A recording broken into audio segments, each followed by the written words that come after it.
Beads of sweat drip profusely down Lieutenant Colonel Claus von Stauffenberg's forehead as he approaches the wooden conference hut at Hitler's infamous Lair complex. He's fraught with nerves, thinking about the contents of the leather briefcase he tightly grips in his one remaining hand. Inside, 24 of the Third Reich's most senior military leaders stand crowded around a map spread across the table. At their head stands the man he brought the briefcase for, Adolf Hitler. Soon, what Stauffenberg is carrying will either trigger the end of World War II or expose a dark secret that will cost him his life. In the summer of 1938, as Hitler's threatened invasion of Czechoslovakia brought Europe ever closer to the brink of war, a remarkable plot was taking shape in the heart of Berlin.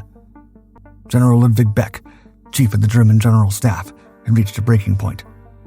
The Führer's relentless drive toward military aggression was leading Germany into what Beck was certain would be a catastrophic two-front war. Beck's opposition wasn't merely strategic, it was also deeply moral. When ordered to prepare the invasion of Austria earlier that year, he'd initially refused, horrified at the prospect of Germans potentially taking the lives of other ethnic Germans. Though he eventually capitulated when threatened with SA involvement, the experience left him profoundly shaken. Now, facing Hitler's demands to seize the German-speaking Sudetenland region of Czechoslovakia, Beck drew a line in the sand. In a memorandum dated July 1938, Beck wrote words that would define the resistance movement for years to come, quote, "The very existence of the nation is at stake. History will attribute a blood guilt to leaders that do not act in accordance with their professional expertise and political conscience." He urged his fellow generals to resign en masse, hoping their collective action would force Hitler to abandon his violent expansionist plans.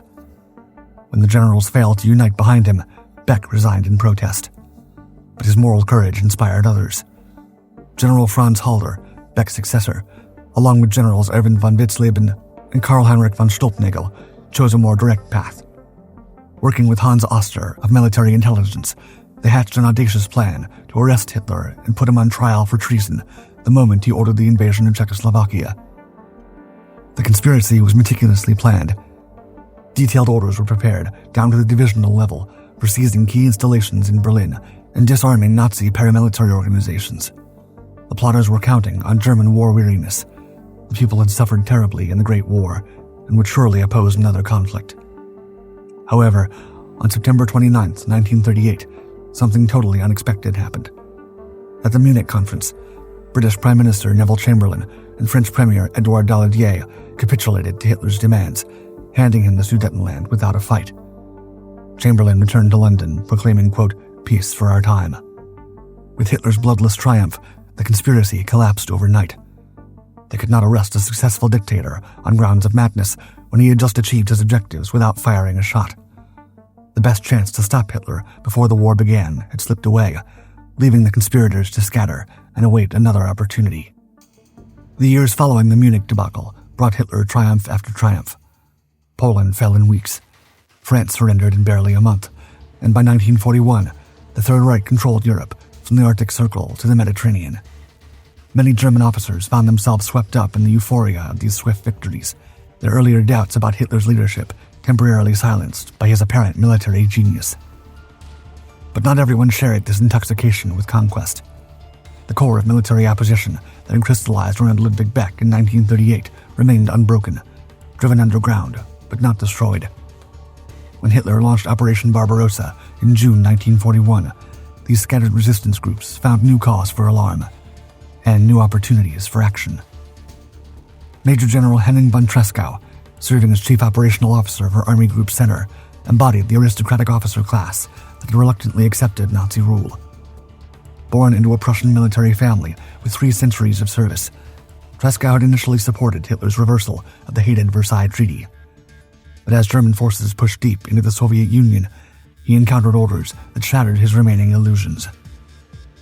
The Commissar Order commanded troops to execute captured Soviet political officers on sight. The Barbarossa Decree suspended military justice for crimes against Russian civilians. Behind German lines, SS Einsatzgruppen wiped out Jewish civilians en masse, while Soviet prisoners of war were starved and shot in the thousands. When Tresckow learned of a massacre at Borisov, where thousands of Jews were exterminated, he appealed desperately to Field Marshal Fedor von Bock, quote, "Never may such a thing happen again." and so we must act now. We have the power in Russia. By autumn 1941, Tresckow had begun quietly recruiting like-minded officers to his staff, men from Prussia's finest families who shared his horror at what Germany had become. Army Group Center was transforming from a military headquarters into the nerve center of a new resistance movement, one that would soon reach back to Berlin with a message that would reshape the anti-Hitler conspiracy. They were, quote, prepared to do anything. By late 1941, Tresckow's message had reached sympathetic ears in Berlin. Among them was General Friedrich Olbricht, chief of the General Army Office, who controlled Germany's military replacement system from his headquarters in the Bendler Block. Unlike Tresckow, who commanded respect but no troops, Olbricht possessed something potentially more valuable: oversight of practically everything the military did inside the Reich itself.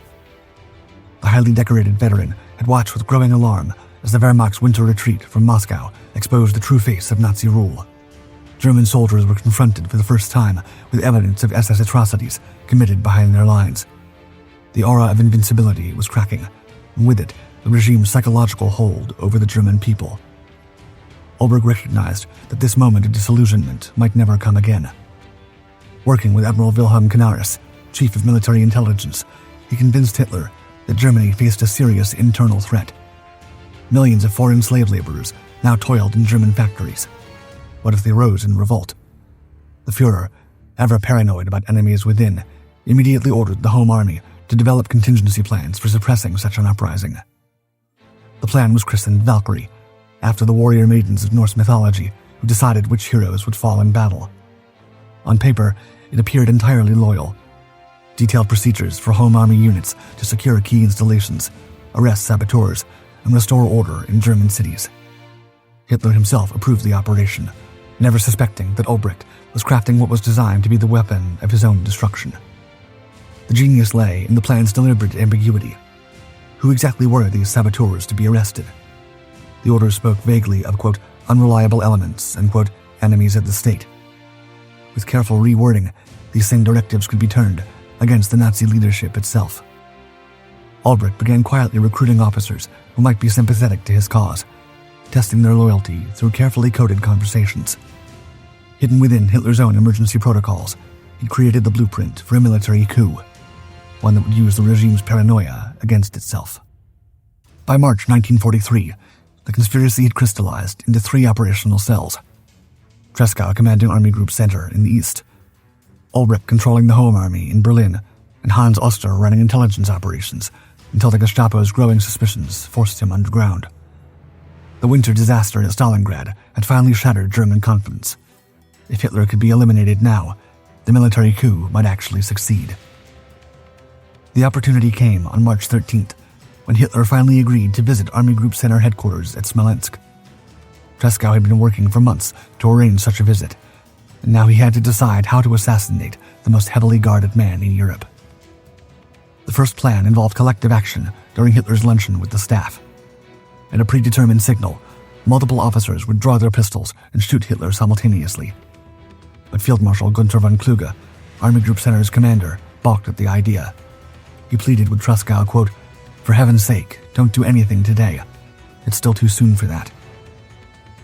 Von Kluge feared the German people weren't ready for such a dramatic act and worried about civil war between the army and the SS. Tresckow had anticipated this reluctance. As Hitler prepared to depart, the general approached Lieutenant Colonel Heinz Brandt, one of Hitler's staff officers, boarding the Führer's Condor aircraft. Handing over a package wrapped like a gift, Tresckow asked casually, quote, would you be good enough to take this to Colonel Steiff at headquarters? It's a couple of bottles of Cointreau. Brandt smiled and agreed, never suspecting he was carrying a bomb crafted from captured British plastic explosives.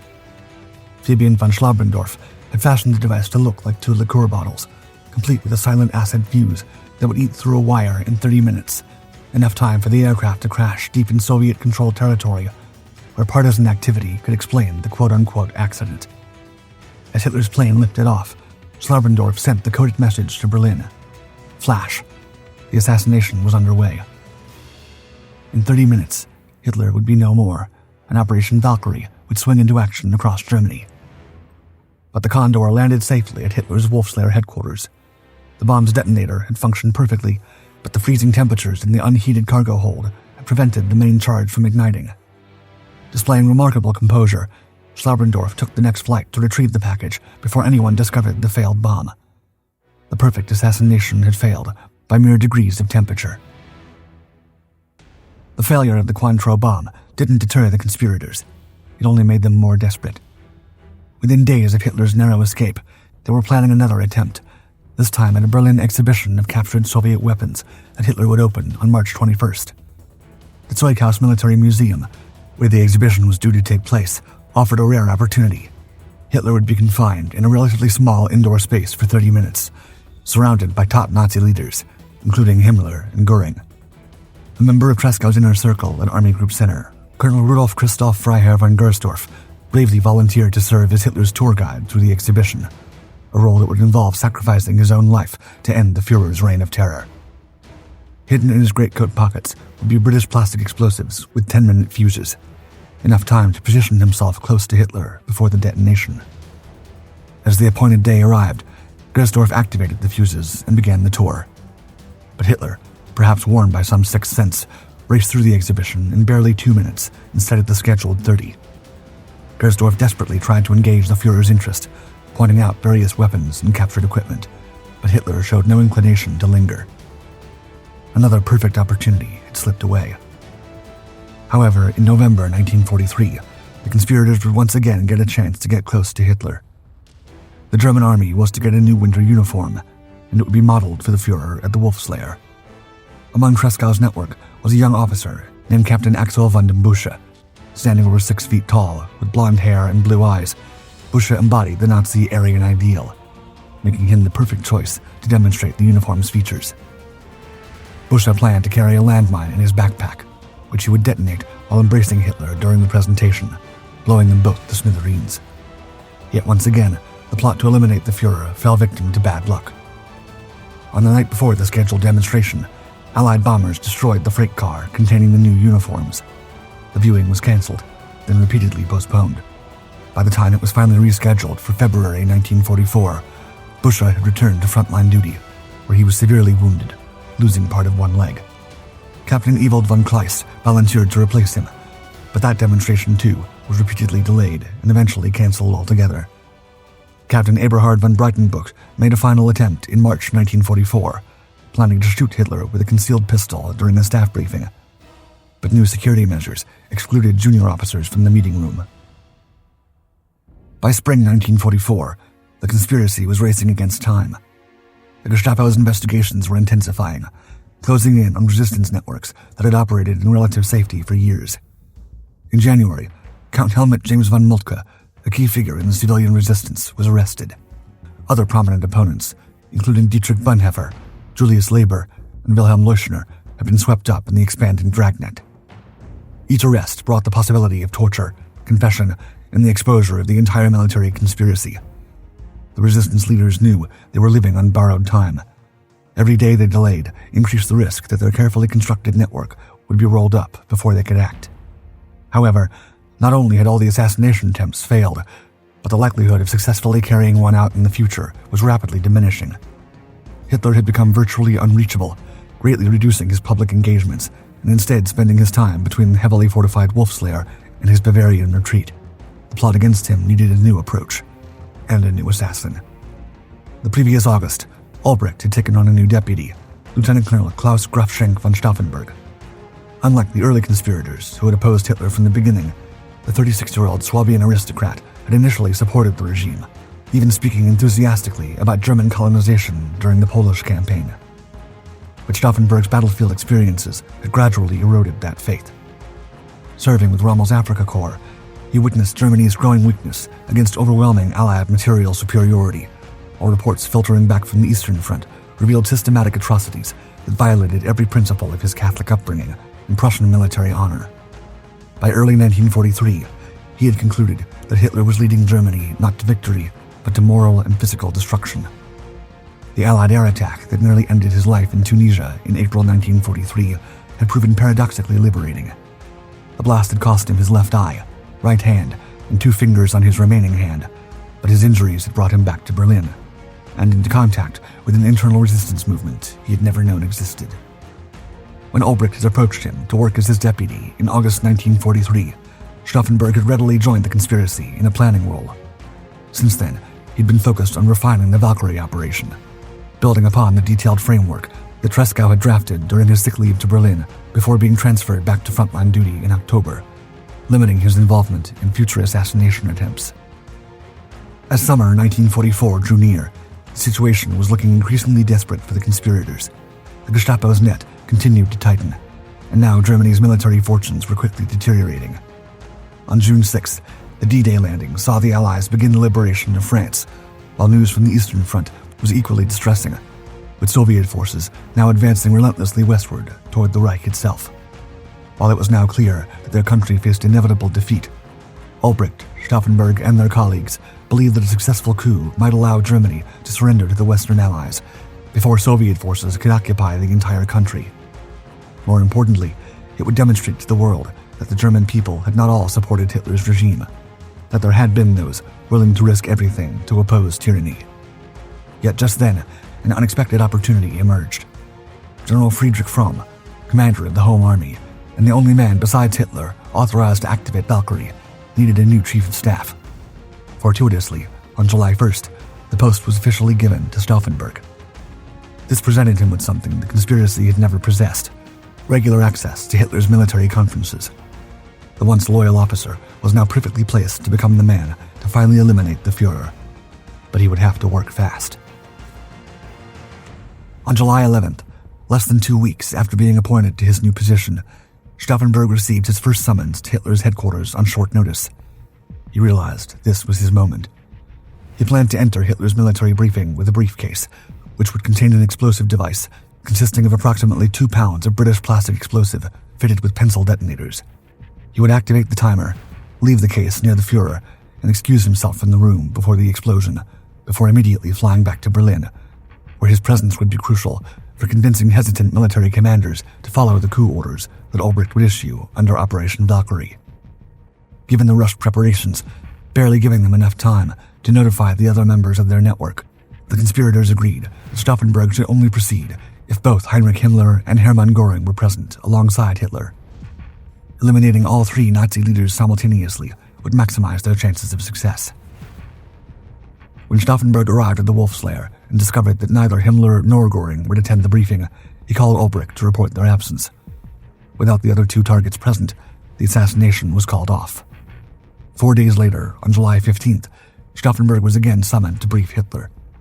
This time, with the need to act growing more and more urgent, the conspirators decided that the assassination would have to proceed, regardless of who else was present.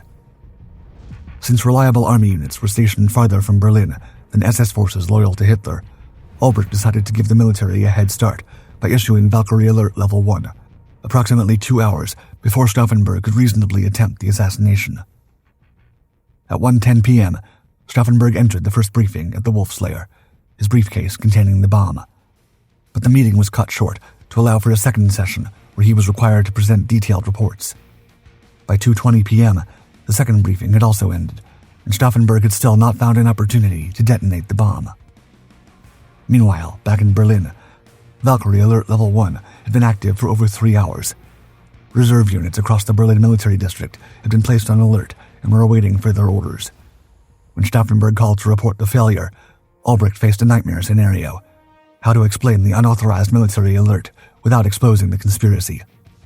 Thinking quickly, Albrecht embarked on what he claimed to be an inspection tour of the activated units, visiting each one to explain that this had been a routine exercise. His performance was flawless, but the damage was done. Both Wilhelm Keitel, chief of the Armed Forces High Command, and Himmler himself demanded explanations for the unauthorized alert. Stauffenberg's failed attempt had inadvertently functioned as a dress rehearsal, proving that Valkyrie could be activated effectively when the time came. But it had also painted a target on Albrecht's back. Next time, there could be no premature alerts, no second chances, no room for error. The assassination would have to be a total success, or the conspiracy would disappear with its leaders. On July 20th, Stauffenberg was to attend another military briefing with Hitler at the Wolf's Lair. That morning, he set off from Berlin in a Henkel HE-111 with his briefcase bomb, while his aide, Lieutenant Werner von Haften, carried additional explosives as backup. As they touched down at Stauffenberg airfield and began making their way to the compound, the temperature was already climbing toward what would become a sweltering summer afternoon. Stauffenberg's shirt quickly became soaked with perspiration. Upon arrival at the Wolf's Lair, Stauffenberg learned that Benito Mussolini was due to arrive later that day, meaning the military briefing was to be moved forward by 30 minutes, a change that compressed his already tight timeline. Just before 12:30 p.m., he excused himself to use the washroom in Wilhelm Keitel's office, claiming he needed to change his sweat-soaked shirt. There, with Hefton's assistance, he used pliers to crush the acid capsule in one of the pencil detonators. The device would now eat through a restraining wire in approximately 10 minutes, releasing the firing pin and triggering the explosion. However, they were interrupted by a guard's knock. The briefing was about to begin. In his haste, Stauffenberg was unable to prepare the second bomb, handing it back to Hefton as they hurried toward the conference room. With the timer now running, every second brought them closer to the moment that was due to change history forever. At 12:37 p.m., Stauffenberg entered the conference room, his deadly cargo in hand. Hitler stood, hunched over a large oak table, studying military maps with his staff. The room was stifling in the summer heat, its windows thrown open to catch any breeze. 24 officers crowded around the table as General Adolf Hitler droned through his situation report from the Eastern Front. Stauffenberg approached the table and positioned his briefcase as close to Hitler as possible. The Führer stood just feet away, his back turned as he listened to reports of Soviet advances. With the timer now counting down, Stauffenberg quietly announced he needed to take an urgent telephone call and slipped out of the room. As he walked briskly toward the communications building, Stauffenberg could hear Heusinger's voice continuing through the open windows. But at exactly 12:42 p.m., the general's words were cut short as 2 pounds of British plastic explosive transformed Hitler's daily briefing into a scene of carnage and chaos. The wooden hut's windows blew out, debris scattered across the compound, and smoke billowed into the summer sky.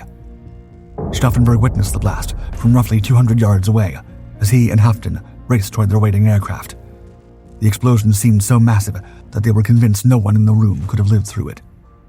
Bluffing their way past 3 security checkpoints with remarkable composure, they reached Stauffenberg airfield just as it was being sealed off. By 1:15 p.m., their HE-111 was airborne, and they were on their way to Berlin, where they would help instigate Operation Valkyrie. But back at the Wolf's Lair, things hadn't gone quite as planned. As General Erich Feldgiebel, the conspirators' communications chief, prepared to notify Berlin of a successful assassination, he witnessed something that changed everything. Hitler crawling out of the wreckage, singed and shaken, but very much alive. Feldgiebel managed to place one cryptic call to Berlin before communications were seized by Hitler's staff. His message to General Fritz Thiel was deliberately vague, quote, "Something terrible has happened. The Führer lives." The ambiguous phrasing left Thiel and Ulbricht uncertain whether this meant the assassination had failed or that Hitler had somehow survived the explosion. For nearly 3 crucial hours, the conspiracy's leadership in Berlin remained paralyzed by uncertainty. Ulbricht knew that launching Valkyrie, if Hitler was still alive, would be catastrophic, but waiting for confirmation might also doom the entire operation. With Stauffenberg yet to arrive, and with only Feldgiebel's cryptic warning to guide them, they hesitated. Meanwhile, at the Wolf's Lair, Hitler's staff was conducting its own investigation. The discovery that Stauffenberg had been in the briefing room but was now missing led them to an inescapable conclusion. The explosion had been an assassination attempt, and the chief of staff to the Home Army was likely the perpetrator. By 4 p.m., Stauffenberg had finally returned to Berlin and burst into the Bendler block with the electrifying news of Hitler's demise. His euphoric certainty swept away hours of paralyzing doubt. Ulbricht immediately moved to activate Valkyrie, but when he approached General Fromm for authorization, disaster struck. Fromm had already spoken with Field Marshal Keitel at the Wolf's Lair, who assured him the Führer had survived with only minor injuries. Refusing to be deterred, Ulbricht and Stauffenberg took the unprecedented step of arresting their own commanding officer. With Fromm locked away under guard, General Hepner assumed command of the Home Army, and Valkyrie orders began flowing to military districts across Germany. For a brief shining moment, the impossible seemed within reach. The orders carried an elegant deception crafted months earlier by Treschow, quote, "The Führer Adolf Hitler is dead. A treacherous group of party leaders has attempted to exploit the situation by attacking our embattled soldiers from the rear to seize power for themselves." Military commanders were instructed to arrest all Nazi officials, occupy radio stations, and secure concentration camps, all in the name of protecting Germany from an SS coup. In Paris, the deception worked perfectly. General Karl Heinrich von Stolpnagel, military commander of occupied France and a committed conspirator, immediately ordered the arrest of SS and SD leaders throughout the city. By evening, over 1,000 Nazi security personnel were in military custody, their headquarters occupied, their communications severed. But elsewhere, the coup began fragmenting almost immediately. The fatal delay in activating Valkyrie had allowed Hitler's staff to issue counter-orders simultaneously with the conspiracy's commands. Confused military district commanders received contradictory instructions. Berlin ordered them to arrest Nazi officials, while the Wolfslayer commanded them to ignore all orders from the Bendler bloc. In this chaos of conflicting loyalties, personal relationships became decisive. Some officers trusted Stauffenberg and Ulbricht enough to follow their orders despite the confusion. Others, uncertain whether this was a genuine emergency or an SS trap, chose to wait for clarification. Major Otto Ernst Remmer, commander of the Berlin Guard Battalion, responsible for securing the government district, was still uncertain about the conflicting orders he was receiving. At 7 p.m., he decided to consult with propaganda minister Joseph Goebbels. Goebbels immediately arranged a telephone connection to the Wolfslayer, allowing Hitler himself to speak directly with Remmer. Hearing the Führer's unmistakable voice confirming his survival, Remmer instantly switched sides and received orders to crush the rebellion. Within hours, his troops had surrounded the Bendler bloc. By 10 p.m., the conspiracy was collapsing from within. As news of Hitler's survival spread and radio broadcasts confirmed the Führer was alive, doubt crept into the hearts of officers who had initially followed Valkyrie orders. In the Bendler bloc itself, staff members who had been kept in the dark about the plot began questioning their superiors' increasingly frantic telephone calls to military districts. Around 11 p.m., a group of armed officers confronted Ulbricht directly, demanding to know what was really happening. When Stauffenberg appeared and saw the weapons drawn, he attempted to flee. A shot rang out, wounding him in the shoulder, and within minutes, the remaining conspirators were under arrest. General Fromm, freed from his makeshift prison, found himself in a desperate position. His own knowledge of the conspiracy made him complicit, and he knew that surviving conspirators might reveal his involvement under interrogation. In a calculated attempt to save himself, he convened an impromptu court-martial in his own office, appointing himself as judge, jury, and executioner. Fromm declared Beck, Ulbricht, Stauffenberg, Haften, and Colonel Albrecht Merz von Kornheim guilty of high treason, and sentenced them all to immediate execution. When Beck requested the privilege of taking his own life, Fromm granted the request, but after 2 failed attempts, a sergeant was ordered to finish the job. At 12:10 a.m. on July 21st, the 4 surviving conspirators were marched down the red marble staircase into the Bendler block courtyard. Staff cars were positioned to provide illumination, their headlights casting stark shadows against the building's walls. A hastily assembled firing squad of 10 men took their positions. The volley of gunfire echoed through the courtyard at 12:15 a.m. In less than 12 hours, the conspiracy that had taken years to plan and months to execute had been crushed. Stauffenberg remained defiant to the end. As he faced the rifles, he called out his final words, quote, "Es lebe das heilige Deutschland. Long live sacred Germany." Interestingly, some witnesses claimed he shouted instead, quote, "Es lebe das geheime Deutschland. Long live secret Germany." Secret Germany likely refers to an idealistic vision of the nation promoted by poet Stefan Georg, whose circle had influenced Stauffenberg's youth and represented moral values in opposition to Nazi brutality. Still posted on the Eastern Front, Tresckow, the intellectual architect of the resistance, learned of the coup's failure the following morning. Rather than face capture, he walked into no man's land between German and Soviet lines and detonated a hand grenade. His final words to Slaubrendorf captured the conspiracy's tragic nobility, quote, "The whole world will vilify us now, but I'm still totally convinced that we did the right thing. Hitler is the archenemy, not only of Germany, but of the world."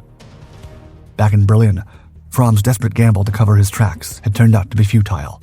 He too would be arrested within hours. He was eventually executed in March 1945. While the plot's leaders were now all gone, Heinrich Himmler was not satisfied. Over the following months, the Gestapo's dragnet would sweep up anyone with even the remotest connection to anti-Nazi sentiment. The investigations revealed the true scope of the resistance movement that had operated in the shadows for 6 years. The discovery of letters, Diaries and documents in the homes and offices of arrested conspirators exposed the plots of 1938, 39, and 43, leading to further rounds of arrests.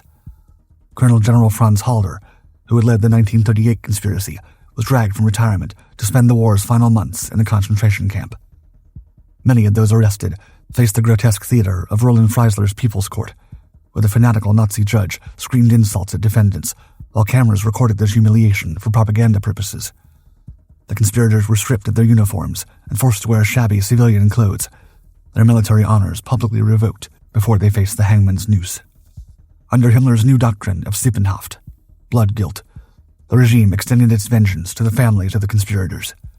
Wives, children, parents, and even distant relatives were arrested and imprisoned. The Stauffenberg children were taken from their mother and placed in foster care under assumed names, their father's surname now considered too dangerous to bear. By the war's end, over 7,000 people had been arrested in connection with conspiracies against the Nazi leadership, and nearly 5,000 executed. The plot to eliminate Hitler had failed miserably, but it had shown the world that not all Germans, not even high-ranking army officers, were prepared to sit by and allow Adolf Hitler to get away with his crimes unchallenged, even if it meant paying with their lives.